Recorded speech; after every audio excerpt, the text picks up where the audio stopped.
Hello friends, I once again welcome you on day 11 of this GST refresher course which we are doing, and this course is being done with the intention of covering the entire statute. As I have already mentioned multiple times, we are covering each section, reading right line by line, trying to interpret that. If there are any issues, we are trying to understand the issues and analyze the same, and then we are also taking up the question answers. And I believe tomorrow is the session for queries. We will be taking up the queries that we have received up till now.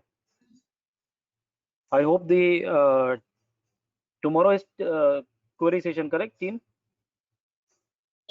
Yes, sir. Okay. So we'll be having the query session tomorrow, and there are chances that, as requested by many of you, that about the timing. So we'll be discussing about the timings also. If at all possible, that we'll be having some change in the timing from day after tomorrow. But tomorrow's timing for query will be, I think, will be the same. Now, friends, first and foremost, let me express my gratitude to all the participants who are attending this webinar series. And at the same time, let me express sorry to all of you because of the yesterday's issue. Something at times are becoming uncontrollable for us also. We are not in a position to manage the things, and somehow what happens is this is a product or a software which we are using, and which is a product of the third party of viewers, and because of their glitches we faced some issues yesterday, but we made sure that no participant face or have to struggle with because of that. And what we have done is we have uploaded the yesterday's video yesterday itself, so that any one of you who have suffered problem or could not attend that, or maybe because of some technical issues could not connect, so you can be updated what we have discussed yesterday. So yesterday we had discussed chapter number 10, which was payment to tax. Now today we'll be discussing chapter number 11, which pertains to refunds. Friends, before moving ahead, yesterday I made an announcement. Let me make that announcement for all those persons who are attended, who have joined today, could not join yesterday. And the announcement was pertaining to the another series and the circulars. So circular series is already on. We have already released 5 videos, and another video is also supposed to be released today, and we'll be releasing, as we have said, that we'll be releasing 1 or 2 videos on a regular basis, on a daily basis, that we'll be doing uh, regularly. Then second thing that I would like to share with all of you is with relation to the series that we are planning for the case laws. See, the intention was to have a series of the revision or the discussion on the sections of CGST as well as SGST law, sorry, IGST law. And along with that, we have also touched upon the issues. Now, the series of case laws, why we are thinking about the same is because this series is on, we'll be trying to cover up the cases which are relevant under GST, and the cases which were decided in the prior regime, in the earlier regime of service tax, VAT, and excise, which have the precedential value or which carries the importance as of now. Along with that, we'll try to interpret some of the words like which are very important and used in the statute on a regular basis, like subject to, in respect of, relation to, all those words, and what is the interpretation of those. So that is the intention of starting that series. So I've discussed with my team. We'll be starting this very soon, maybe from 29th April or maybe from 1st of May. We'll be starting the series, and the series will be at least twice a week. So that is what we have decided, and it will be 12 or 15 session series. Along with that, we'll be having discussion of around at least 60 cases, which are the important and crucial cases so far as indirect tax is concerned. Now moving to the today's topic. Today we are going to cover chapter number 11, which pertains to refund. Although this particular chapter is more of a compliance nature, it's more of a compliance nature, that you need to file an application for refund, and then the refund is being processed by the department and it is being sanctioned. Then if there is any error, or if the refund amount is deducted or it is hold, then what you are supposed to do, what papers you are supposed to file to the department, and all those stuffs. So it is more or less the compliance part, but at the same time, compliance is nothing compliance is nothing but the procedure which is laid down for the purpose of meeting the requirements and the specifications or the provisions of the statute. If something is written in the statute, how to get the benefit which is written in the statute, the procedure is laid down for the same, and therefore it becomes a compliance part. So being this series a section wise discussion series, we are certainly not going to touch upon the rules part. We'll not be touching upon the rules part because I have already said that for rules we are certainly going to start a series, either a similar kind of series or the series of videos that as we are doing for circulars, but we'll certainly do that. And I assure each of the participants that you will be updated with rule number 1 till the end, last rule of the CGST rules. Just we need some time and the support and the what I can say, the not guidance exactly, but yes, the roadmap which you also can share with us with relation to the issues and the other questions. Anyways, sir, friends, let us move to section 54, which deals with the refund of tax. Now, first and foremost, let us try to understand why a refund is being given.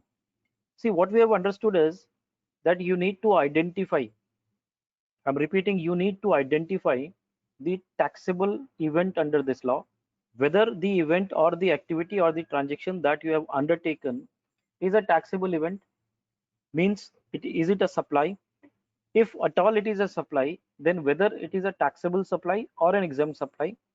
If it is an exempt supply, then there is no question of livability of the law. If it is a taxable supply, then at what rate the tax is applicable, and then the payment thereof, and then at last the filing of return and the assessments. Now all this is a part of self-assessment mechanism. Similarly, there are situations envisaged in the law which provides for the refund to the taxpayer. Now under GST, just I am giving an overview so that we can connect, and then we'll continue with this. And I'll certainly touch upon some of the very important arguments that we have laid before the Honorable Gujarat High Court, Kerala High Court, Madras High Court, wherein we have discussed a lot of things. Sir sorry to interrupt you, आपकी आवाज थोड़ी लो आ रही है, तो थोड़ा mic को ऐसा हो तो नजदीक रख के ट्राई करिए. Fine fine fine, I will take care of that. अभी ठीक है? Yes sir, perfect. Okay. So friends, first and foremost, I would like to give an overview before dwelling into the provisions of the section 54. Now, under GST law, there are two situations wherein we can get the refund. One is when we have input tax credit accumulation. One is when we have input tax credit accumulation, and the other aspect when we can avail the refund is when we have extra payment of tax. Extra payment of tax, or rather I would say payment of tax. So in case of input tax credit refund, there are two situations. One, a zero rated supply wherein we can ask for a refund, and two, the situation wherein the inverted duty structure is there. So first, what is a zero rated supply? Zero rated supply, friends, as per section 16 of the IGST Act, we'll be dealing with that section in detail at the time of discussion of IGST Act.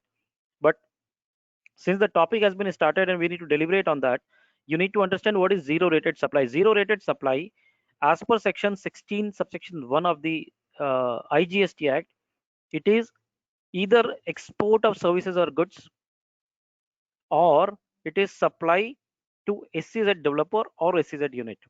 Now friends, please note that any export of goods or export of services is covered under the zero rated supply, and any supplies to SEZ or SEZ unit is covered under the zero rated supply.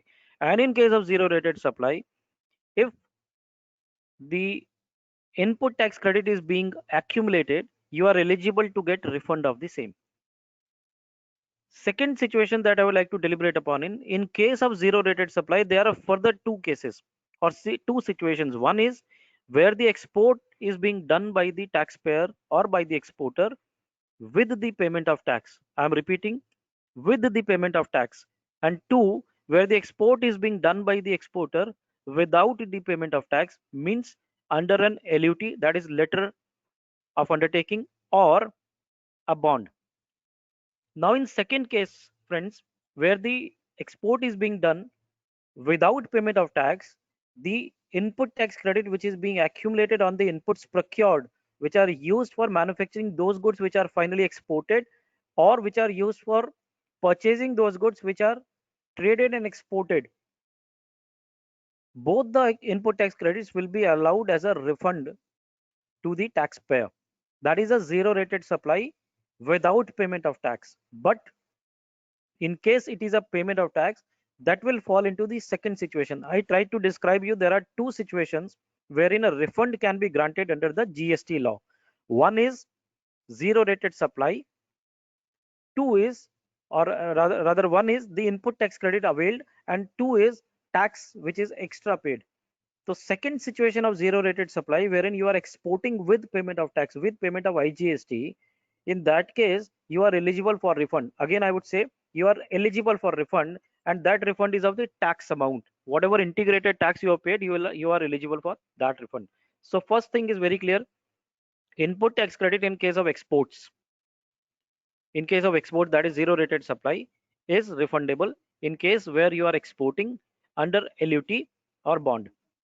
Input tax credit is refundable also in a situation wherein the inverted duty rate structure is there. We'll be discussing what is inverted rate duty structure, and also the issues which are there, which we have been addressing since last many months before the various courts. Second is where the tax is refunded. So one example I have already shared with you, that is exports. If I am doing exports with the payment of IGST, then the refund is given to me, or the refund of tax which has been paid by me is given to me. One. Two is a situation wherein the excess payment of tax has been made by us, and the balance is in electronic cash ledger. So that tax also can be refunded to us under the GST law. So per se, let me start with this context that refund under GST is basically of two things. One, input tax credit which is being accumulated. Two, the tax which has been paid extra. Now input tax credit further we have divided into two parts, one in case of zero rated supply, the other in case of inverted duty. And tax also can be further divided into two parts, one where you have paid cash extra, two where in case of exports you have exported with payment of tax. So these are the two things which you need to keep in mind before discussing the provisions of refund. Now second thing that I would like to touch upon is, in the process of refund or in the provision of refund, there are n number of circulars issued by the department, n number of circulars. But friends, there are two master circulars, I would say. One is 125, the circular number 125. It is a master circular. It has rescinded, or it has overruled all the circulars, like almost 50-70 circulars were there. It has overruled all the circulars which was issued by the government, and then the government has issued a master circular. Thereafter, the second case is wherein the recent circular issued in the month of April 2020 is having overriding impact on some of the provisions of mentioned in the, or some of the clarifications which are mentioned in circular number 125 also. But that is the final circular. So irrespective of the fact that there are at least 50 circulars which have been issued in case of refunds, to simplify the refund, to allow the processing of refund on manual basis, to clarify certain issues which are pertaining to refunds, there are n number of circulars. The question arises whether as a student of law, shall we read all those circulars? If the time permits, I would say yes, so that you can understand what was original issues and how it has been addressed in circular number 125. If the time does not permit, then you can directly read the circular number 125 issued by the board, and then thereafter the recent circular, I think, which is the circular number 135.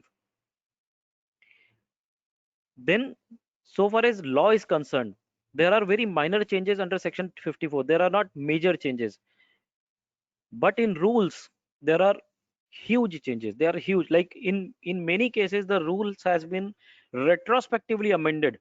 The calculation formula has been retrospectively amended, and therefore it has been a case of litigation before the various courts. So this is again a point to be noted for reading the refund provisions. So in refund provision, over and above the statutory provision that we are going to read today, you also are supposed to or requested to study the rules which have been regularly amended or amended at many times to the circulars, wherein if the time does not permit to read all the circulars that have been issued, then you can read at least 125, serial number 125, circular number 125, and the circular number 135, which has been recently introduced. Now, let me start with the discussion. But prior to discussion of section 54, another thing that comes to my mind is, in case of export, you also need to appreciate and understand that when we are exporting certain goods or certain services, and it is falling under the definition of exports or the zero rate supply under GST. Section 16 is very important of IGST Act. Section 16 nowhere restricts that only the authorized operations or the authorized goods or authorized services can be supplied to SEZ, which will fall under the zero rated supply, which was the case in the matter in the earlier regime. In earlier regime, in case of services, if you are not giving those services which are approved under SEZ, then those services exemption was not available. In that case, in this case, that is in GST, that is not applicable. So please keep that in mind. Further, one more thing, a recent amendment by virtue of 16/2020. I'm mentioning this because once we start discussing the act, we'll be dealing only into the provisions of the act. And this notification which I'm trying to cover and trying to deliberate is a notification which is amending the rule. Now for GST refunds, and in case of exports, in case of export of goods, the condition is that you need to export within 90 days, within 3 months of the invoice. Like as soon as your invoice is generated, from that day, within 3 months you will have to export. Otherwise, the refund, if you have taken, or the entire export will be questionable, and therefore the action under section 73 or 74 can be started by the government or the departmental officer. In case of export of services, I'm repeating, in case of export of services, there was no condition, but there was one condition which was saying within 1 year, you need to have the money in your bank account in convertible foreign exchange. Please appreciate and please try to understand this. This is very important. आप rules पढ़े नहीं पढ़े, आप rules बाद में पढ़े, लेकिन मेरा ये फर्ज बनता है जब मैं रिफंड का पोर्शन ले रहा हूं तो मैं सेक्शन तो, क्योंकि वो फोकस है इस पूरी सीरीज का, तो सेक्शन तो 100% I will have to cover, I will cover, but I'm just trying to give a overview wherein the issues which we are facing under refund can be addressed broadly. So एक ये जो नया amendment आया 16/2020, this amendment has added to an issue which was never there in the GST regime, and I'm trying to point out that and just put it in your minds, a food for thought that I'm sharing with you, and then you need to analyze, and then accordingly you'll have to educate your clients. 16/2020, in case of export of, let's say, first let me go back and try to explain that again. In case of export of goods, there was no condition attached for refunds or for anything. It was only a single provision wherein it was said that within 3 months you need to get to export the goods. There was no condition relation to the payment received. I'm repeating, there was no condition in relation to the receipt of the payment for exports. But in case of services, there was a condition for receipt of payment after the export. They said in convertible foreign exchange, you must receive your goods, your payments within 1 year. Now they have inserted a new rule, which is rule number 96B.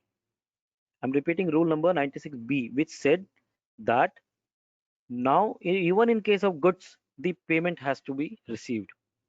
The payment has to be received. It was there in services, but now in goods also they are saying the payment has to be received.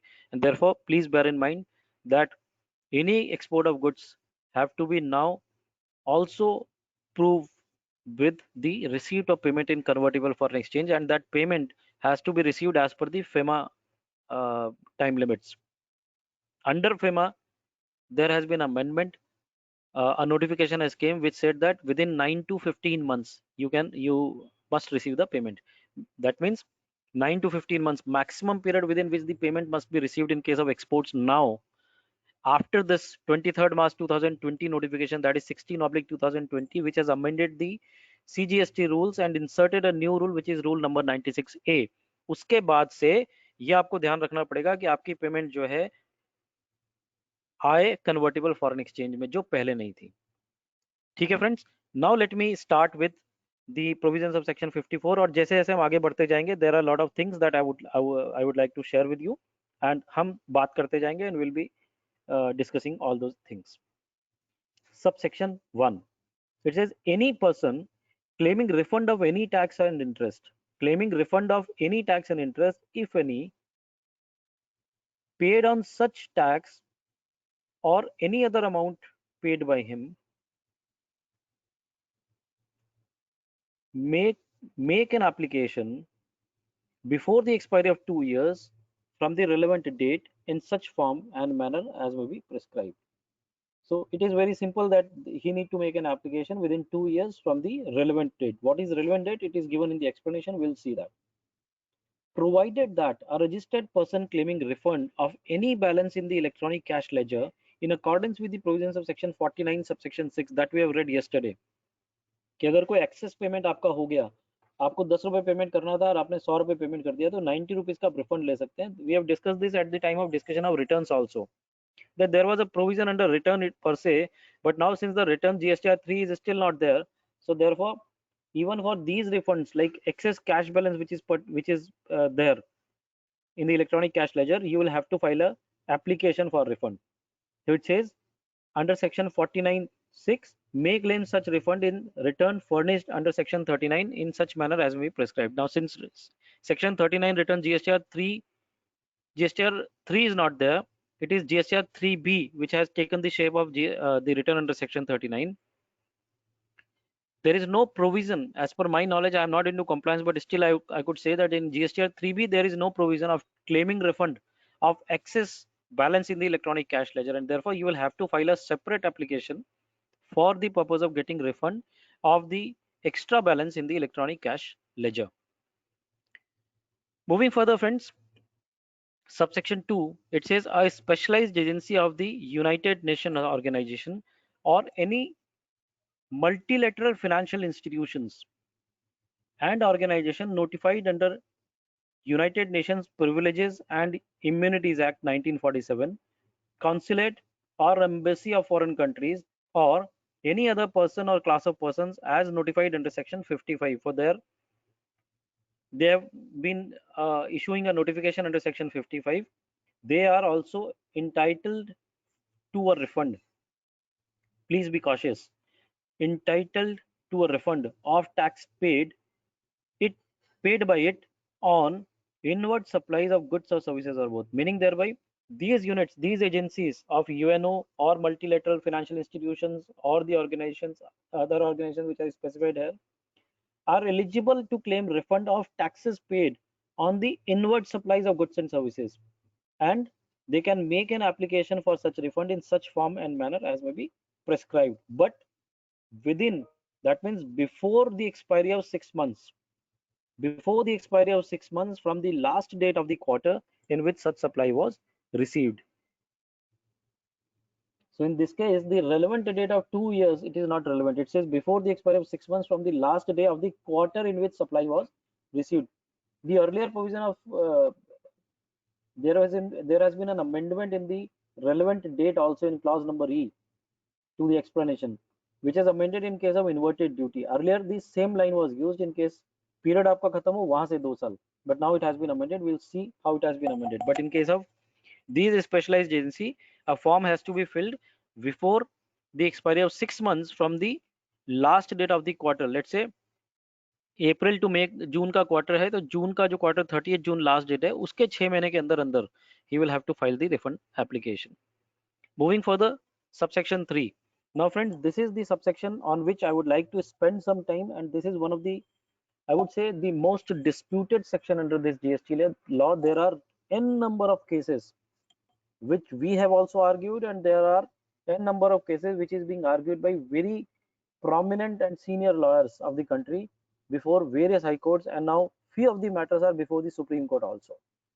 So please be with me, try to understand this, because once you try to understand the basic crux of the law and what was the intention for which we are arguing before the courts, you will be in a position to understand the section also in a much better manner, because just reading a section and making you understand will be difficult, but reading that section and giving a practical example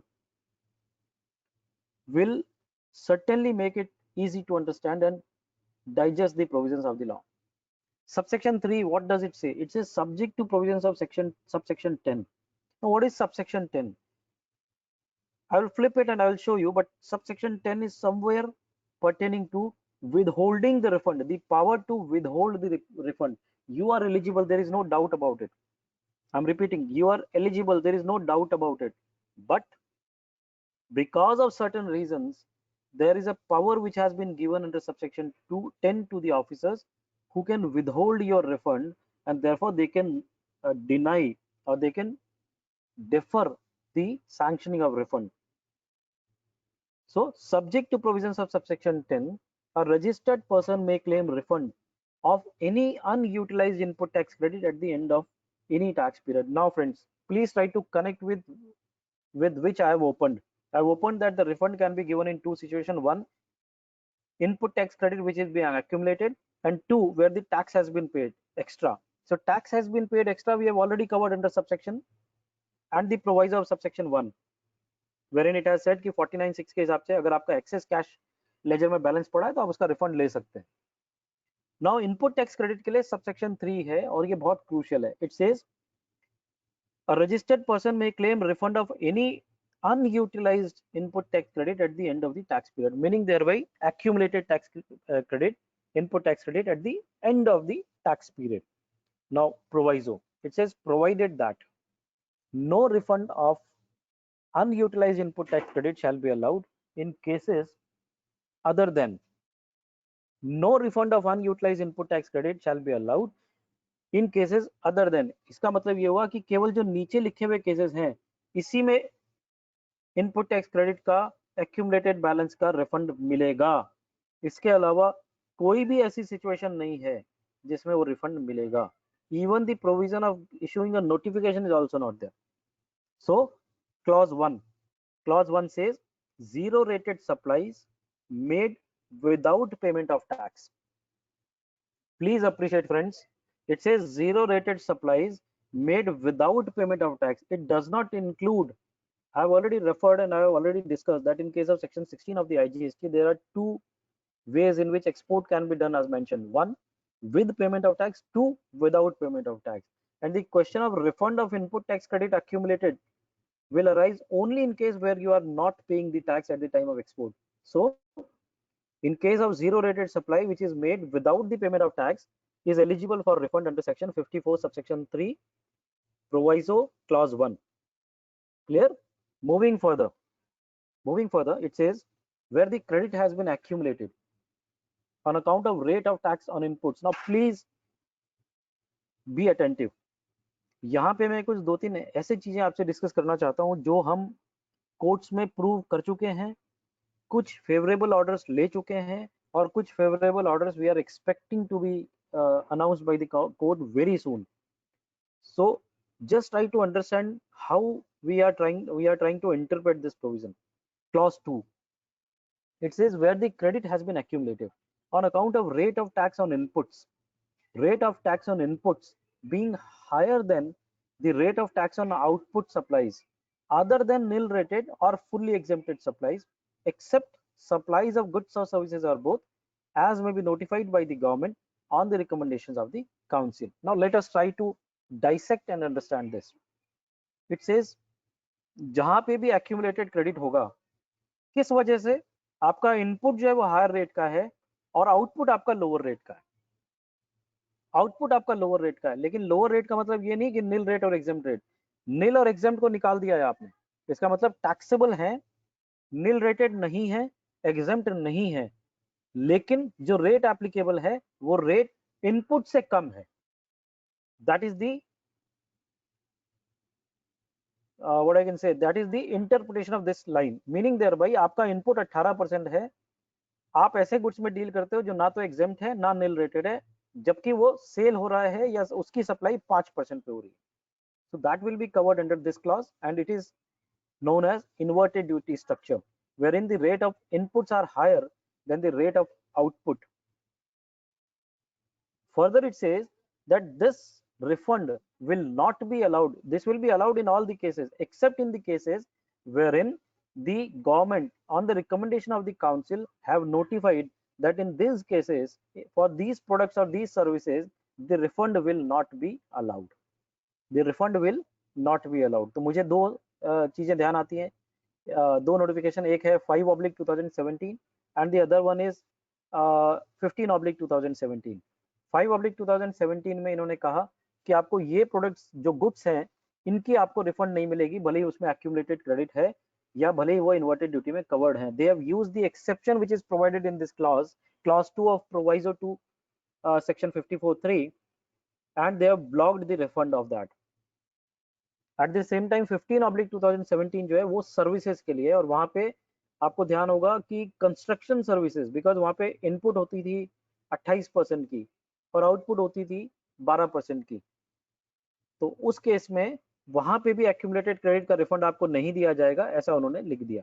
so there are these two notifications are coming to my mind as of now. Now let us try to understand 2-3 issues that we have deliberated and we have tried to take up before the courts. 1.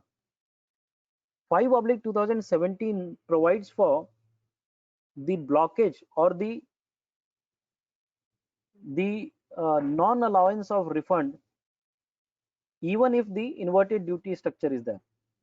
So the most prominent feature of that notification 5/2017 was the fabrics. So what they have said, कि in case of fabrics, fabric manufacturer will not get the refund of the accumulated credit because of the inverted structure, because उसमें yarn क्या था 12% और 18% में था, और finish जो fabric था that was in 5%. So inverted duty, input was on higher rate, output was on lower rate. Now they have said कि even if it is an inverted duty, but we are using this exception which is provided, and therefore the government has issued a notification which is 5/2017, and therefore we will not provide the refund to the manufacturers of fabrics. Fair enough. Then a lot of representation has happened, and then finally the notification which was 20/2018 came. 20/2018 came, wherein they have allowed the refund. They allowed the refund from 1st August 2019, and they have said कि आप इसका जो भी आपका accumulated credit है वो आप 1 अगस्त के बाद रिफंड ले सकते हैं, और पिछला जितना भी आपका एक्यूमुलेटेड क्रेडिट है इन्वर्टेड ड्यूटी के कारण, वो सारा एक्यूमुलेटेड क्रेडिट आपका लैप्स हो जाएगा. Now friends, tell me, under this provision of law 54(3) clause 2, is there any provision or is there any mentioning about the power wherein they can also lapse the credit which you have, whether they can question the vested right that you have or that you have generated on the basis of purchases or the inputs that you have procured. To my understanding and to my mind, the answer is no, because clause 2 nowhere speaks about the lapsing of credit. It simply says except supplies of goods or services or both as may be notified by the government. Only this says that you can block the refund, but this never says that you can lapse the credit. आप refund मत दीजिए चलेगा, लेकिन आप मेरी credit को lapse नहीं करा सकते. क्रेडिट तो मैं जब तक चाहूंगा मैं कैरी फॉरवर्ड कर सकता हूं. तो that was the argument. We have argued this case in Shabram Petrophils Private Limited versus Union of India before the Honorable Gujarat High Court. We won this case, and then this case the department went to Supreme Court. Now for the time being the Supreme Court has stayed the matter, and the matter is before the Supreme Court, and probably if April the lockdown is over, then it will be opening on April. Otherwise in May or June the matter will be heard, and we are very positive that we may get a favorable order from the Honorable Supreme Court. So this was one example. The another example, friends, because that also is very relevant. Nowadays e-commerce is taking a big shape. A lot of purchases are being happening to through them. They are providing services to us, and for those services they are claiming certain, or they are charging some commission. On that commission, the rate of tax is 18%. Now, as a supplier to through the e-commerce operator, I'm repeating, as a supplier to the e-commerce operator, what am I doing? As a supplier to the e-commerce operator, I may be liability. Let's say I may be liable for 5% of tax because my goods are fabrics less than, or ready-made garments less than 1,000 rupees value. So what will happen? 5% will be the tax liability, and my input will be at 18%, the commission which I am giving to the e-commerce operator. And therefore, there are situations wherein the accumulated credit comes into play. And you will not believe, friends, huge amount is blocked. Huge amount is blocked in these kind of transactions wherein the refund has been denied. Refund has been denied. Why I'm saying so? Because you will have to read rule number 89 sub rule 5 to understand the provisions of clause 2, in which the formula is given. They have given a formula for calculation of refund in case of inverted duty, and that formula says that you need to take care of only inputs. And the government also argues that we are ready to give refund of inputs which are of higher rate in comparison to outputs, and not the refund which is pertaining to input services. I'm repeating, not pertaining to the accumulated credit, which is because of input services. So commission is a service. We are taking services from the e-commerce operator, therefore paying commission to him, paying tax at the rate of 18%, which is being accumulated, and those amounts are in crores, and those refunds are not allowed to us, even if the rate of input is, or input service is 18% and the output is 5%. Even if we are covered into the inverted duty structure, they are denying the refunds on the basis that input services are not eligible for the refund. So we have challenged this before Bombay High Court as well as before Gujarat High Court. Gujarat High Court, the matter has already been heard. We are expecting with the favorable judgment for that, and in Bombay High Court, the matter is pending. So the another challenge which we will face, or we are facing, is that in case of exports, you are getting refunds of input and input services, and at times, specifically in case of capital goods, in case of exports with payment of tax, you are also getting the refund of capital goods also at some point of time. But in case of inverted duty structure, the refund of input service is not given to the taxpayer. So there are a lot of arguments which we have placed before the court. The simple argument which I would like to share with each one of you, and then we'll move ahead, is that the term here used is where the credit has been accumulated on account of rate of tax on inputs. S word is used there, whereas the definition under the law is input. The definition is what term? Input. And therefore we have argued that inputs per se means that it includes input and input services. It includes input and input services. Secondly, rule 89 sub rule 5 was amended retrospectively, wherein the word services was deleted. What happened was that initially they had in their mind that only in case of accumulation for goods, accumulation for supplier of goods, the refund will be allowed, but not in case of supplier of services. Let me put an example. If you are processing, you are taking some products for job work and providing a job work and sending it back to him, and the rate of output is, let's say, 5% to you, and the inputs, the chemicals and the other products that you are using is 28 or 18%. Therefore the accumulation is certainly there. You are eligible to claim refund under inverted duty structure for that job work or for that processing which you are doing as an output. And it is a service. Since it is a job work, it is treatment on the product which is belonging to another person, and therefore as per schedule 2 of the CGST law, it is a supply of service.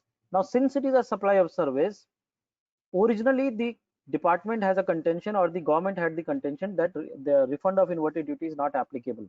But then gradually the matter was represented to them, and then thereafter they came out with a notification wherein they allowed in the calculation formula, they included the term goods and services both, supply, outward supplies of goods or services both.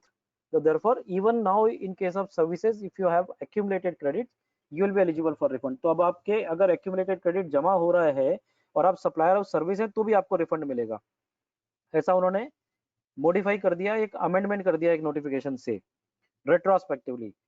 In the same notification, what they've done, they have amended the calculation mechanism of 89 sub rule 5, wherein उन्होंने turnover में तो goods और services दोनों include कर दिया, लेकिन जो input है वो केवल आपको, या एक्यूमुलेटेड क्रेडिट कैलकुलेट करने के लिए जो इनपुट की जो बात थी, इनपुट की जो डेफिनेशन थी या मीनिंग थी, उसके अंदर उन्होंने केवल गुड्स का वर्ड लिख दिया, सर्विसेज निकाल दिया. So that is under challenge before the various courts. Let us see what will happen.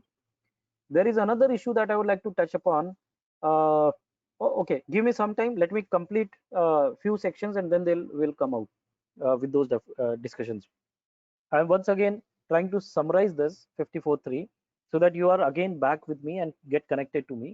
It says in case where the input tax credit is being accumulated, then you will be eligible for refund. In proviso, it says that the refund will not be allowed in any case except the following. And there are two situations wherein the refund of input tax credit under the GST law is permitted to you.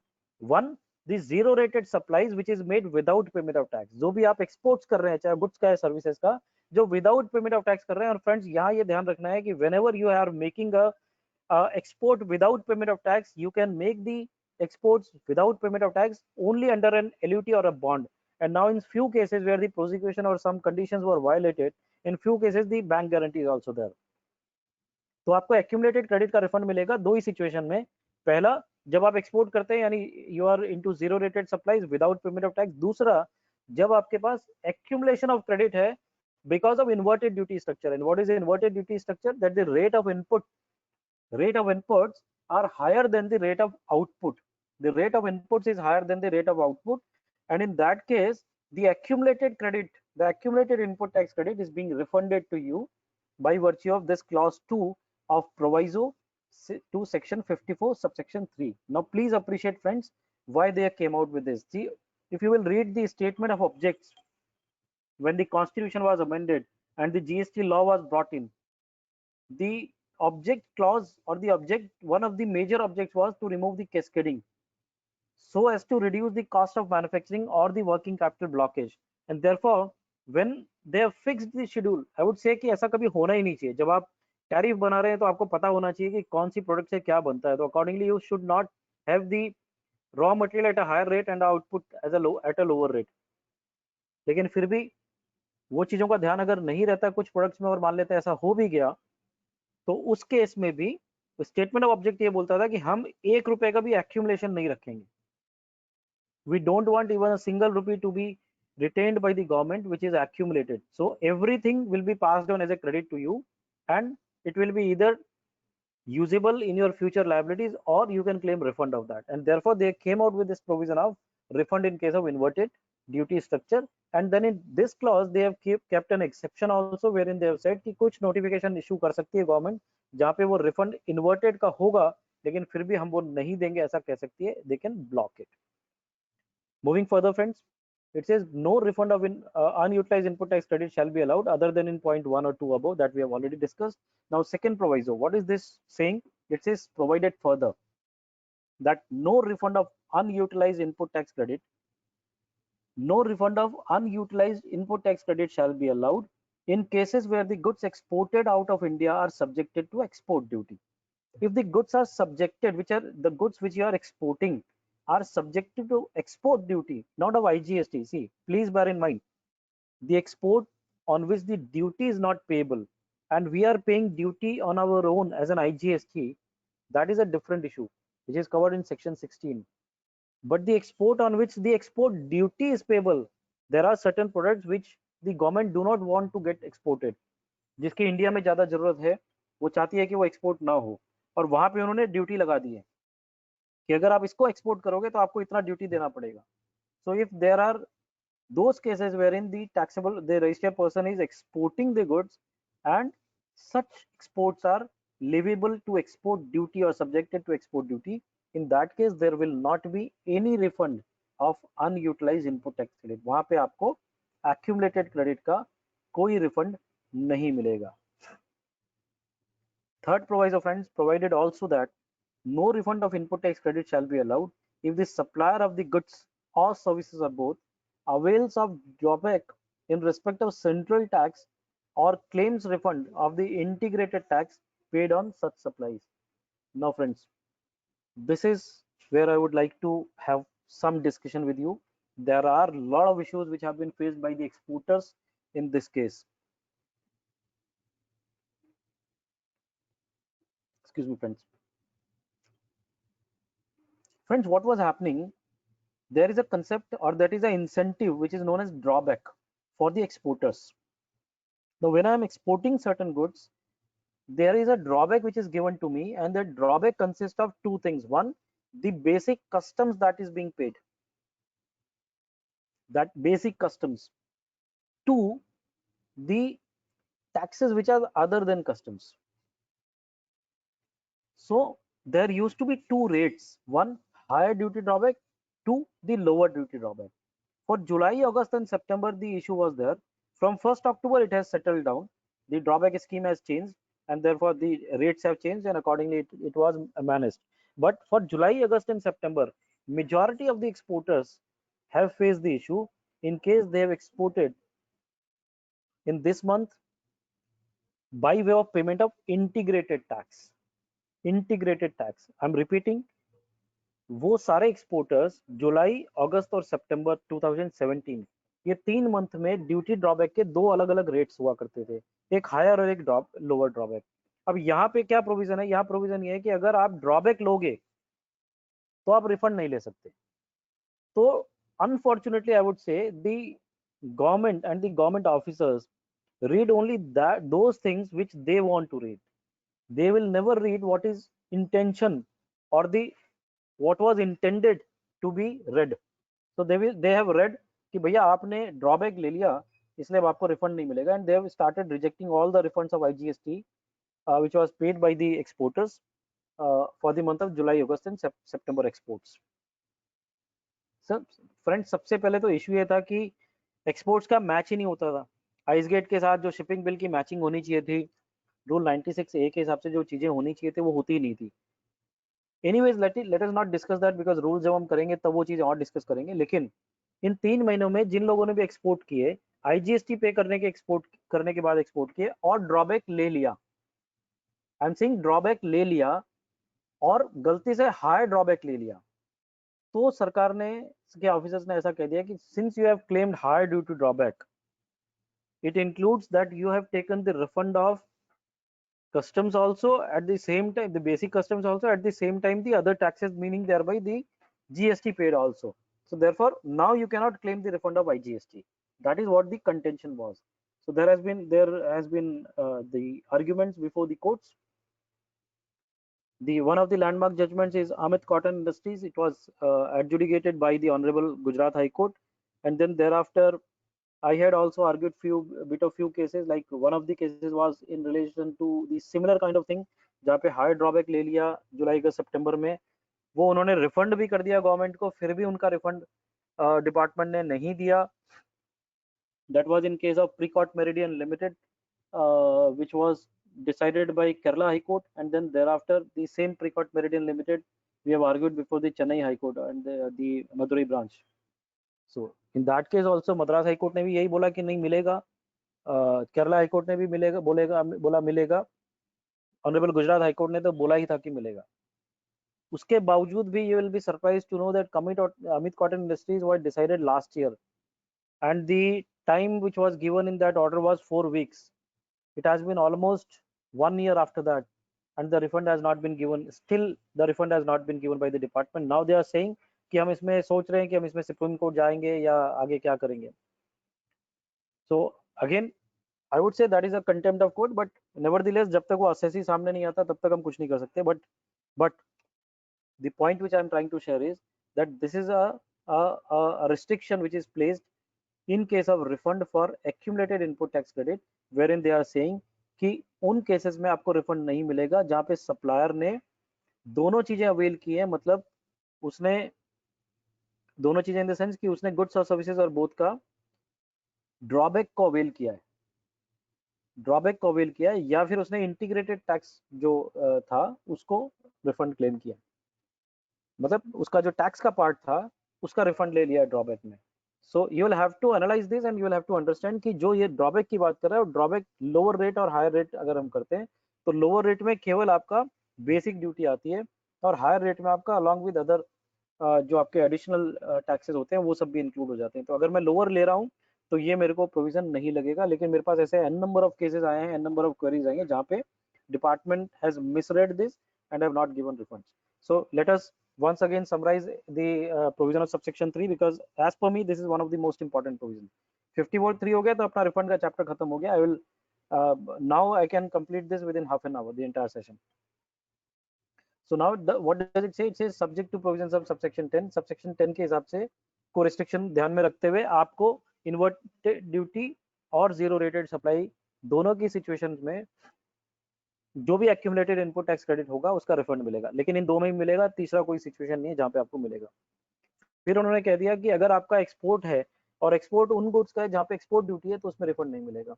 दूसरा उन्होंने ये कह दिया कि अगर आप drawback लेते हो टैक्स की अमाउंट का विच इज अब over and about the basic duty, then उस पे भी आपको रिफंड नहीं मिलेगा inverted duty sorry input tax credit accumulation का।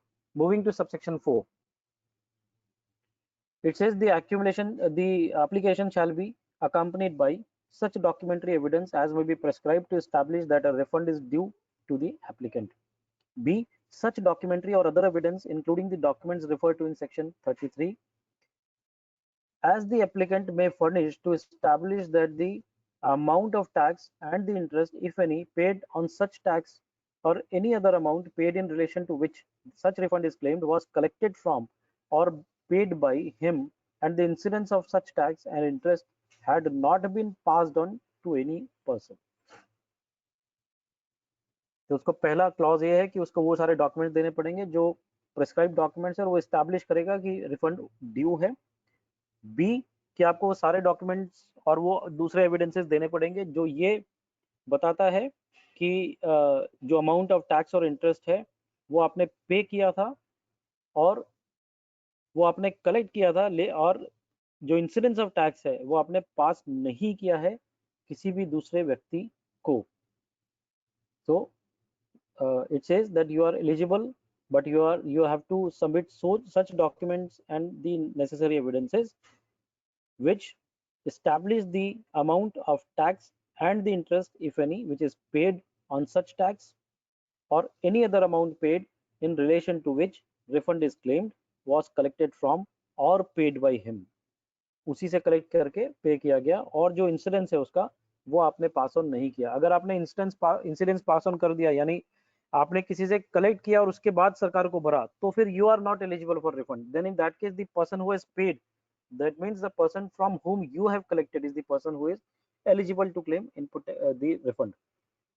Then the proviso says provided that where the amount is claimed as refund is less than 2 lakhs, अगर 2 लाख से कम का आपका रिफंड का अमाउंट होगा तो आपको कोई भी डॉक्यूमेंट नहीं देना। It shall not be necessary for the applicant to furnish any documentary or other evidences but he may file a declaration based on the documentary or other evidences available with him certifying that the incidence of tax and the interest has not been passed on to any other person। अगर 2 लाख से कम आपका refund बन रहा है तो आपको कुछ भी करने की जरूरत नहीं, कोई डॉक्यूमेंट देने की जरूरत नहीं, केवल एक आप जो RFD 01 आप फॉर्म भरेंगे वो और इसके साथ में आप एक डिक्लेरेशन देंगे कि भाई मैंने इसको ये जो टैक्स जो मैं रिफंड मांग रहा हूँ इसका इंसिडेंस मैंने किसी को पास ऑन नहीं किया है इसलिए I am eligible for claiming the refund. So section 54 subsection 4 is this. Section 54 subsection 5, 6 and 7। 5 says if on receipt of any such application the proper officer is satisfied that the whole or part of the amount claimed as refund is refundable, he may make an order accordingly and the amount so determined shall be credited to the fund referred to in section 57. So we'll be discussing that consumer fund जो भी fund है, तो section 57 में जो fund है उस fund में वो credit हो जाएगा अगर proper officer को लगता है कि उसको refund देना चाहिए या मिलना चाहिए. Now this is a very important provision, friends. Subsection 6, notwithstanding anything contained in subsection 5, it is overriding subsection 5. यानी जहाँ पे ऑफिसर को लगता है कि रिफंड देना चाहिए उसको ओवरराइड कर रहा है ऑर्डर का, और फंड में ट्रांसफर करने की जो बात है वहां आप ओवरराइड करके ये क्या बोलता है, this is very important to understand. It says the proper officer may, the proper officer may, in case of any claim of refund on account of zero rated supply of goods or services or both made by the registered person other than such category of registered persons as may be notified by the government on the recommendations of the council. So उन cases में जहां पे zero rated supplies आपने की हैं registered persons ने, लेकिन उन व्यक्तियों के ऊपर ये एप्लीकेबल नहीं होगा जिनको नोटिफाई किया गया है गवर्नमेंट के द्वारा रिकमेंडेशन ऑफ द काउंसिल पे. उन लोगों को जो जीरो रेटेड सप्लाईज में है उनको रिफंड देगा proper officer on a provisional basis. आपने सुना होगा कि जीएसटी में ब्लॉकेज नहीं है. Friends, you will not believe 2 साल तक तो इतनी प्रॉब्लम थी कि the exporters were on the verge of closure of their businesses because they were not getting the refund. There were so many problems. बाद में तो उन्होंने पूरी लिस्ट निकाली थी एसपी 0001 002 की, ये एरर्स आ रही है तो ये है, ये आ रही है तो ये है. And then they have open 15-15 दिन के लिए उन्होंने मैनुअल रिफंड प्रोसेसिंग का भी सब खोला था बिकॉज आइस गेट में और शिपिंग बिल वो सारी जो डिटेल्स है वो आपस में मैच नहीं होती थी. Lot of problems were there. But the provision says कि जैसे ही आपका शिपिंग बिल, देखिए जीएसटी लॉ में this is also very important although we are not touching upon the procedural part but still let me share with you. जहाँ पे export की बात है विद टैक्स, वहां पे शिपिंग बिल जैसे ही आपका मैच हो जाएगा आइस गेट तुरंत आपका रिफंड प्रोसेस कर देगा. You are not suppose to file any application of refund, just the details और the conditions which are prescribed are कि आपको जीएसटीआर 1 भरना है, जीएसटीआर 3 भी भरना है. ये आपने भर दिया, एक्सपोर्ट जनरल मैनिफेस्ट आपके पास है और आपका शिपिंग बिल है. शिपिंग बिल जैसे ही आपका आइस गेट के साथ मैप होगा you will get the refund and the provision is this. क्योंकि आप एक्सपोर्ट की बात करें, जीरो रेटेड की बात करें, तो 90% of the amount, 90% of the total amount as claimed, excluding the amount of input tax credit provisionally accepted in such manner and subject to such conditions, has to be refunded on a provisional basis.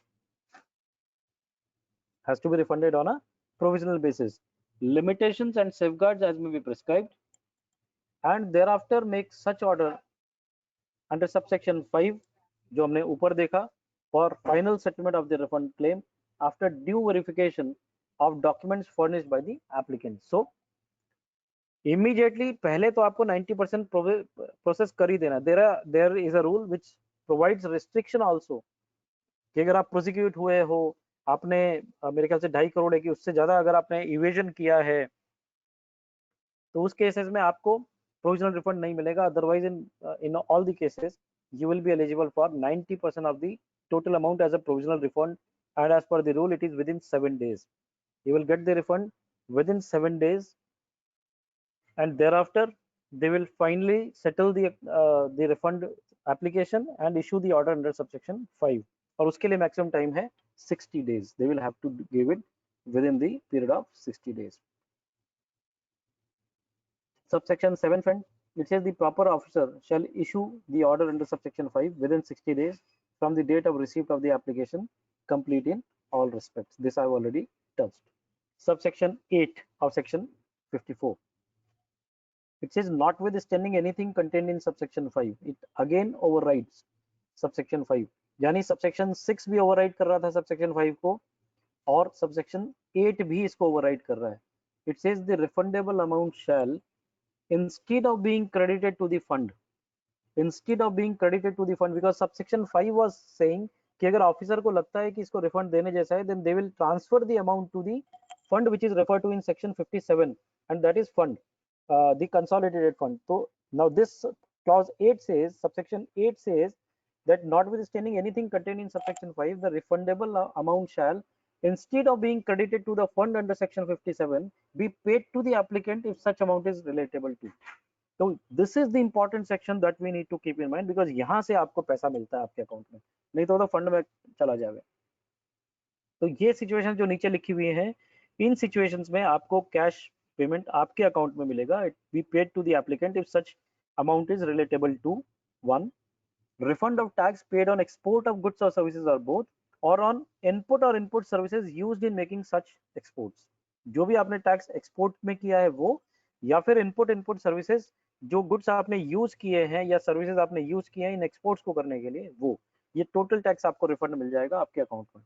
Refund of unutilised input tax credit under subsection 3, जो आपको inverted duty के अंदर जो आपको refund मिलेगा, चाहे वो zero rated हो विदाउट पेमेंट ऑफ टैक्स, चाहे वो आपका इन्वर्टेड ड्यूटी हो within the jurisdiction of the country. Next, friends, refund of tax which is paid on a supply which is not provided either wholly or partially, and for which invoice has not been issued, or where refund voucher has been issued. So whatever taxes on supply which is not provided, अगर आप ऐसा कोई आपने tax भर दिया जिस जो supply आपने नहीं किया, चाहे फुल्ली सप्लाई नहीं किया या पार्शली सप्लाई नहीं किया, लेट्स से आपको एडवांस आ गया और आपने सप्लाई पूरा नहीं किया, 50% ही सप्लाई किया, देन इन दैट केस जो इनवॉइस आपने नहीं किया आप उसका रिफंड ले सकते हो, या फिर जो आपने रिफंड वाउचर इशू किया, आपने आपको प्रोविजन ध्यान होगा, we have read with the provision under section 31 subsection 3 which provides कि जब आप एडवांस लेते हो तो आप एडवांस रिसीट नोट दोगे, और जब आप उसको रिफंड करोगे या सर्विसेज आप नहीं दे पा रहे हो और रिफंड करोगे, then you will have to issue a refund voucher. So this the same refund voucher is refund here, तो वो आपको रिफंड मिलेगा. नेक्स्ट है refund of tax in pursuance of section 77. Section 77 we are yet to reach, but section 77 किस लिए है, which says tax wrongly collected and paid. Friends, the section 77 provisions are in relation to tax wrongly collected and paid, meaning thereby the tax was supposed to be collected as IGST, but you have collected CGST and SGST. Then the provision section 70 says that now in that case you will have to pay SGST and CGST first and then claim the refund of IGST. So for that claim of refund, this provision is there. Next, the tax and interest, if any, the tax and interest, if any, or any other amount paid by the applicant, if he had not passed on the incidence of such tax and interest to any other person. अगर आपने कोई भी tax और interest का payment किया और वो आपने किसी को पास ऑन नहीं किया, तो भी आप वो रिफंड ले सकते हो. And last is the tax or interest borne by such other class of applicants. The tax or interest borne by such other class of applicants as the government may, on the recommendation of the council, by notification specify. तो वो specify कर सकती है कि tax और interest और किन किन लोगों ने जिन्होंने बेयर किया उनको भी हम रिफंड दे दें, या वो रिफंड के लिए एलिजिबल हो जाए, तो they will get the refund in their account. Subsection 8A, it has been recently inserted. It says the government may disburse the refund of the state tax in such manner as may be prescribed. Friends, you might be remembering when we have discussed the cross empowerment under section 6 of the CGST Act. There we have discussed that there is only one notification till date which says कि आप refund का case में cross empowerment हम दे रहे हैं, और दूसरा जो काउंसिल ने बोला है अपने मिनट में कि भाई आप सर्च के केस में या एनफोर्समेंट के केस में आप कर सकते हो. Friends, there is only one notification which pertains to refunds. तो यहाँ पे क्या होता था, सीजी आप रिफंड जब डालोगे, एसजीएसटी और सीजीएसटी दोनों में जा रहा है, तो सीजीएसटी ने पास कर दिया तो एसजीएसटी कहीं अटक जाता था, वहां टाइम लगता था. So now they have given that power within the law wherein they are saying that the government may disburse the refund of the SGST also, state tax also, in the manner as may be prescribed. So central tax officer will be in a position now to disburse the refund of the SGST. So now you are not supposed to go to the two offices. आपका जो jurisdiction है, if you are, and friends, believe me, although I'm not in compliance, but I have a team which is doing compliance work, and it was really a harassment, I would say, really a harassment to claim the refund of inverted duty or exports by approaching two offices. Central tax wala wo bhi apna now you can understand what they were expecting. They expect something. At the same time, for getting this similar sanction what we have already got from the central tax, this sanction is not challengeable now, because we have already read the provision, और circular में भी मैंने record किया है कि भाई जैसे वो करेगा वैसे वो इन्फॉर्म कर देगा दूसरे ऑफिसर को, स्टेट वाले को, कि देखो साहब मैंने कर दिया, now since it is done by me, it is presumed that you have also done it, just अब आप जो है पेमेंट उसका करवा दीजिए. तो पेमेंट करवाना, वो प्रोसेस करवाने के लिए इतना हैरेसमेंट होता था और वहां पे भी दोनों जगह पे now he is also charging, he is also charging. I'm bluntly saying within this official forum that they were harassing like anything the government officers. This is one of the best provisions I would say कि now you are supposed to approach only your jurisdictional officer. अगर मेरा centre का jurisdiction है तो वही state का भी मुझे दे देगा, और अगर मेरा स्टेट का jurisdiction है तो same law same subsection has been inserted in the SDST act also, and therefore state वाला ही मेरा सेंटर का भी दे देगा. And this is the best amendment I would say, otherwise the tax payers were really in a mess. कई जगह पे तो हरेसमेंट लेवल बहुत ज्यादा था. I cannot say everything on this forum, but openly I've said, and जो लोग भी इसमें डील करते हैं they are now, and they will not substantiate with whatever I'm saying. Sir openly बोलते हैं, it is very openly being said in the country कि government को पैसा देने के बाद गवर्नमेंट से पैसा लेना बहुत भारी काम है. और गवर्नमेंट से मैं आपको पैसा निकाल के दे रहा हूँ एज अ प्रॉपर ऑफिसर, मैं आपको सैंक्शन दे रहा हूँ, आपको पैसा दे रहा हूँ, so I need a share of mine. So that is the mentality which we have, and unless this mentality goes away, the laws and the procedures cannot be simplified, and it cannot be, it it can be perceived to be simplified, but it will practically will not be simplified, or it practically will never be expected to be simplified. Anyways, moving further to subsection 9 and 10. Subsection 9, it says, notwithstanding anything to the contrary contained in any judgment, decree, order, or direction of the court. Now please appreciate, friends, please appreciate that in this section we have read multiple times notwithstanding, non-obstant clause. Section 5 के बाद section 6 में, section 8 में, now again section 9 में. Non-obstant clause has its own color, and which is to be understood in a better manner to analyze and interpret the law. This is overriding it, this is having an overriding impact. तो ये provision क्या बोल रहा है subsection 9? Anything contained in any judgment, decree, or order, or direction of the appellate tribunal or any court, or in any other provisions of this act or rules made thereunder, or in any other law for the time being in force, everything, no refund shall be made except in accordance with the provisions of subsection 8. Except in accordance with the provisions of subsection 8, meaning thereby कुछ भी आ जाए, किसी का भी order आ जाए, कोई भी law आ जाए, किसी भी लॉ में कुछ भी प्रोविजन हो, लेकिन रिफंड आपको सबसेक्शन 8 में जो ये आइटम्स लिखे हुए हैं, इनके अलावा किसी भी सिचुएशन में जीएसटी में रिफंड नहीं मिलेगा. Now if you can note this, if you can read this, then you will find only two things that we have discussed at the inception. One, input tax credit की accumulated का refund, दूसरा जो tax payment है उसका refund, यही इसमें है. इसके अलावा कुछ भी आपको रिफंड नहीं मिलेगा. Moving to subsection 10, friends, it says, where any refund is due, under subsection 3, again inverted duty and the zero rated supplies without the payment of tax, to a registered person who has defaulted in furnishing any return, or who is required to pay any tax, interest, or penalty.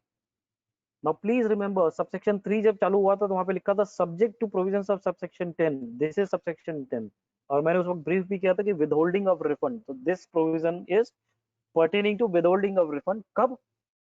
जब उसने default किया किसी return भरने में, और is required to pay some tax, interest, or penalty which has been stayed by any court, tribunal, or appellate authority by the specified date, the proper officer में. अगर stay भी किया हुआ है, जैसे बहुत सारे भी नोटिस आए थे इंटरेस्ट के, that we have discussed yesterday, we have deliberated, and I think we have taken ample time in discussion of that. तो अगर आपको कोई और ऐसा कुछ आ गया है इंटरेस्ट पेनल्टी के लिए जो आपको पेमेंट करना है गवर्नमेंट के हिसाब से, और वो किसी अपीलेट फोरम ने स्टे कर दिया है, देन द प्रॉपर ऑफिसर, यानी दो केसेस में, पहला जब आपने रिटर्न कोई नहीं भरा, डिफॉल्ट किया, या जो आपको कोई पेमेंट करना था टैक्स, इंटरेस्ट और पेनल्टी का, जो स्टे किया गया है, sorry which has not been stayed, जो स्टे नहीं किया है, sorry I am really sorry, जो स्टे नहीं किया गया है. तो स्टे किया गया है तब तो कुछ कर ही नहीं सकते हैं, लेकिन जो स्टे नहीं किया गया है वहां पे विदहोल्डिंग का पावर यूज करेगा proper officer. So the proper officer may A, withhold the payment of refund due until the said person has furnished the return or paid the tax, interest or penalty as the case may be. Return नहीं भरने की वजह से है, तो जब तक वो रिटर्न नहीं भरेगा तब तक उसका रिफंड नहीं देने का. B, deduct from the refund due any tax, interest, penalty, fees, or any other amount which the taxable person is liable to pay, but which remains unpaid under this act or under the existing law. So can we understand that this refund can also become a mechanism for recovery of tax? Clause B allows it. बोलता है proper officer ये कर सकता है, वो आपका refund जो है वो विदहोल्ड कर सकता है। कब? जब आपने रिटर्न नहीं भरा या टैक्स का पेमेंट नहीं किया। और दूसरा, कब? जब आपको रिफंड ड्यू था, उसमें से वो पैसा काट लेगा, जो भी आपका टैक्स बाकी है उतना पैसा वो आपका डिडक्ट कर देगा। so he can do that.